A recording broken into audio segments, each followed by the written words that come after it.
এই পৃথিবী কি শুধু ভোগ করার জন্য তৈরি হয়েছে, নাকি এই পৃথিবী আমাদের মা, যার শরীর যার মন বিশ্রাম চায় ঠিক আমাদের মতোই? আজ আমরা নিজেদের আধুনিক মানুষ বলে পরিচয় দেই। আমরা বিজ্ঞান জানি, প্রযুক্তি জানি, মহাকাশে পৌঁছে গেছি, সমুদ্রের তলদেশে নেমেছি। কিন্তু এই সব জ্ঞানের মাঝখানে আমরা একটা খুব সাধারণ সত্য ভুলে গেছি, এই পৃথিবী বিশ্রাম প্রয়োজন। ত্রিপুরার মানুষ এই সত্যটা জেনেছিল হাজার বছর আগে। তা বুঝেছিল পৃথিবী শুধু সম্পদ নয়, পৃথিবী একটা জীবন্ত সত্তা। আর সেই গভীর জীবনবোধ থেকেই ত্রিপুরায় জন্ম নিয়েছে এক অনন্য ও ব্যতিক্রমী উৎসব, খার্চি পূজা। এই ভিডিওতে আমরা জানবো খার্চি পূজা আসলে কি, কেন এই পূজা শুধু ধর্মীয় আচার নয় বরং একটি সভ্যতাগত চেতনা, চতুর্দশ দেবতা কারা এবং কেন এই ঐতিহ্য আজও আমাদের জন্য সমানভাবে প্রাসঙ্গিক। ভিডিওটি শেষ পর্যন্ত দেখার অনুরোধ রইল। এই ভিডিওতে বর্তমান প্রাসঙ্গিকতা, খার্চি পূজা কারা করে, কখন করে, কোথায় হয়, খার্চি পূজায় 14 জন দেবতার নাম কি, একদম ডিটেলস আলোচনা করব। কারণ এটি কেবল ইতিহাসের গল্প নয়, এটি আমাদের নিজের মাটির কথা, এটি ত্রিপুরার সভ্যতার কথা, যা এখনো পর্যন্ত প্রাসঙ্গিক। তাহলে সবাইকে নমস্কার। তাহলে দেরি না করে শুরু করা যাক ত্রিপুরার মাটি, দেবতা ও 1000 বছরের চেতনার ঐতিহ্য খার্চি উৎসব বা Kharchi Puja. Welcome to my channel history IQ. Kharchi Puja কি এবং কোথায় হয়? খার্চি পূজা পালিত হয় ত্রিপুরা রাজ্যের পুরাতন আগরতলা অঞ্চলের খয়েরপুরে অবস্থিত চতুর্দশ দেবতার মন্দির। আমার দর্শকদের মধ্যে অনেকেই খার্চি উৎসবে গেছেন বা ত্রিপুরার অনেকেই গিয়ে থাকেন বা ভারতবর্ষের বিভিন্ন এমনকি বিদেশ থেকেও এসে থাকেন, কেননা এটা ইউনেস্কো স্বীকৃত। তাহলে অবশ্যই খার্চি উৎসব আমরা কেন করি, এর গুরুত্ব কি অবশ্যই জানতে লাগে। প্রতি বছর এই পূজা অনুষ্ঠিত হয় আষাঢ় মাসে শুক্ল অষ্টমী তিথি থেকে শুরু করে টানা 7 দিন ধরে এই পূজা চলে। এই 7 দিন শুধু পূজা নয়, এই 7 দিন ত্রিপুরার ইতিহাস, সংস্কৃতি, বিশ্বাস একটি জীবন্ত রূপে প্রকাশ পায়। আজকের দিনে খার্চি পূজার প্রথম দিন রাজ্য সরকারের পক্ষ থেকে সরকারি ছুটি ঘোষণা করা হয়েছে। বৃহৎ মেলা বসে, দূর দূরান্ত থেকে মানুষ ভিড় জমায়। কিন্তু এই উৎসব যতটা দৃশ্যমান, তার শিখর তার চেয়েও বেশি গভীর ও প্রথিত। অম্বুবাচী এবং পৃথিবীর ধারণা। খার্চি পূজার অন্তর্নিহিত তাৎপর্য বুঝতে গেলে আমাদের আগে বুঝতে হবে একটি বিশেষ ধারণা, সেটা হচ্ছে অম্বুবাচী। লোক বিশ্বাস অনুযায়ী বর্ষার সূচনা লগ্নে ভূমি দেবী ঋতুমতী হন। এই সময়কালে মাটি খোঁড়া নিষিদ্ধ থাকে, চাষাবাদ বন্ধ রাখা হয় এবং ধর্মীয় কাজ থেকে বিরত থাকা হয়। এর একটি কারণ, পৃথিবী তখন বিশ্রামে থাকে। আমরা পৃথিবীকে মা হিসাবে অভিহিত করি। ত্রিপুরার মানুষ বিশ্বাস করে যেমন একজন মা সন্তান জন্ম দেওয়ার আগে এবং পরে বিশ্রাম চান, ঠিক তেমনি পৃথিবীকেও বিশ্রাম দিতে হয়। অম্বুবাচীর সময় শেষ হলে পৃথিবীকে আবার শুদ্ধ, নির্মল ও কর্মক্ষম করে তোলার প্রয়োজন হয়। আর সেই শুদ্ধিকরণের মহা উৎসবই হল খার্চি পূজা। এই অর্থে খার্চি পূজা আসলে পৃথিবীর স্নান, পৃথিবীর কাছে ক্ষমা চাওয়ার একটি প্রতীকী অনুষ্ঠান হচ্ছে খার্চি পূজা। তাহলে এবার প্রশ্ন জাগে, খার্চি শব্দের অর্থ কি? এখন স্বাভাবিকভাবেই এই প্রশ্নটা সবার মাথায় আসবে।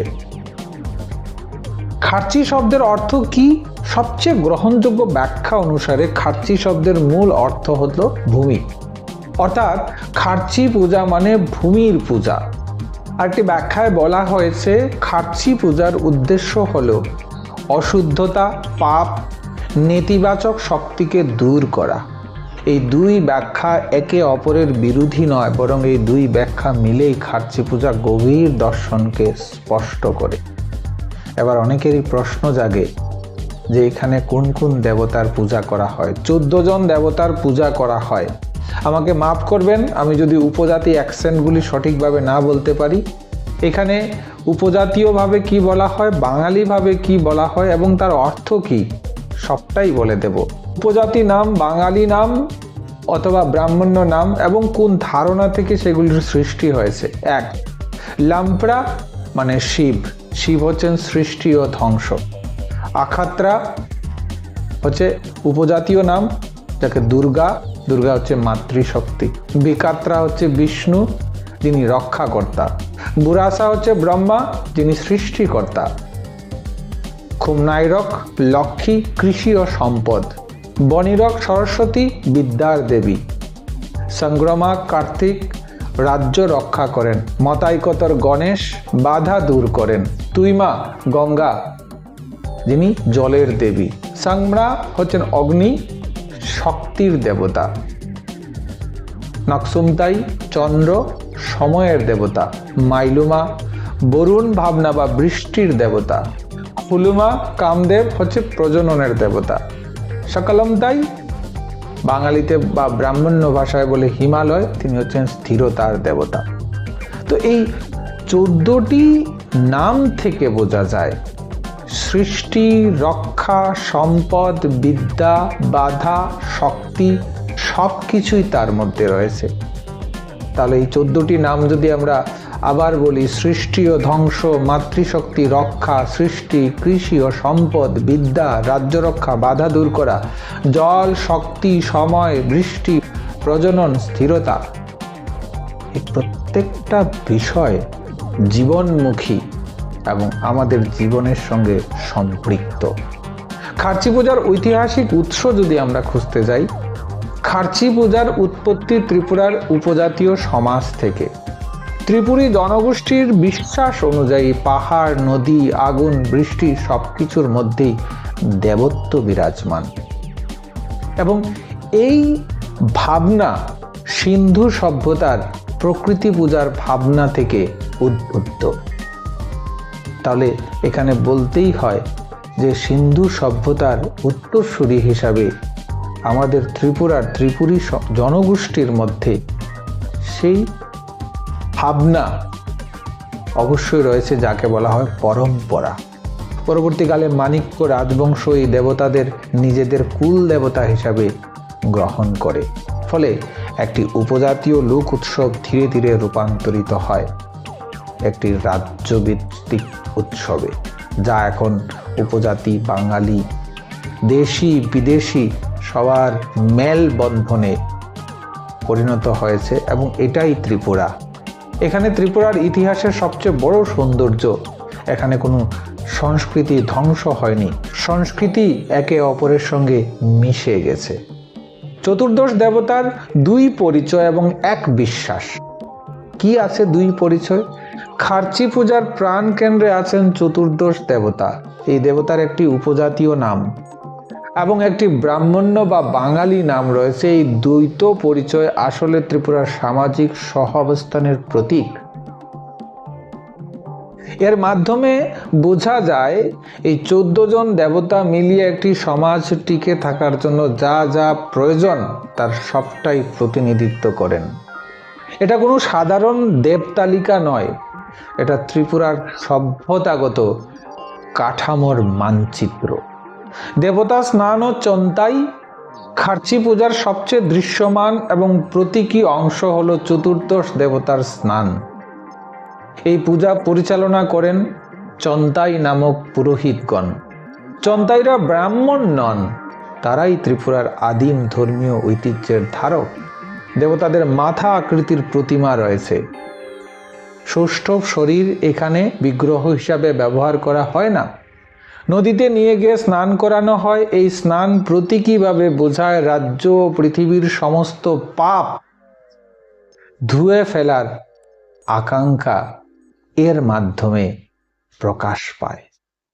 এবার সামাজিক ও রাষ্ট্রীয় গুরুত্ব যদি বলি, আজকের দিনে খার্চি পূজা শুধুমাত্র একটি ধর্মীয় অনুষ্ঠান নয়, এটি উপজাতীয় বাঙালি জনগোষ্ঠীর একটি মিলন ক্ষেত্র। এই উৎসবে জাতিভেদ নেই, ভাষাভেদ নেই, বিভাজন নেই, একটি পরিচয়, মুখ্য পরিচয়, আমরা ত্রিপুরাবাসী। এই কারণে খার্চি পূজা ত্রিপুরার একটি রাষ্ট্রীয় ঐতিহ্য। আজ যখন পৃথিবী ক্লান্ত, নদী শুকিয়ে যাচ্ছে, বন উজাড় হচ্ছে, ঠিক তখনই খার্চি পূজা আমাদের মনে করিয়ে দেয় পৃথিবী আমাদের ভোগের বস্তু নয়, পৃথিবী আমাদের মা।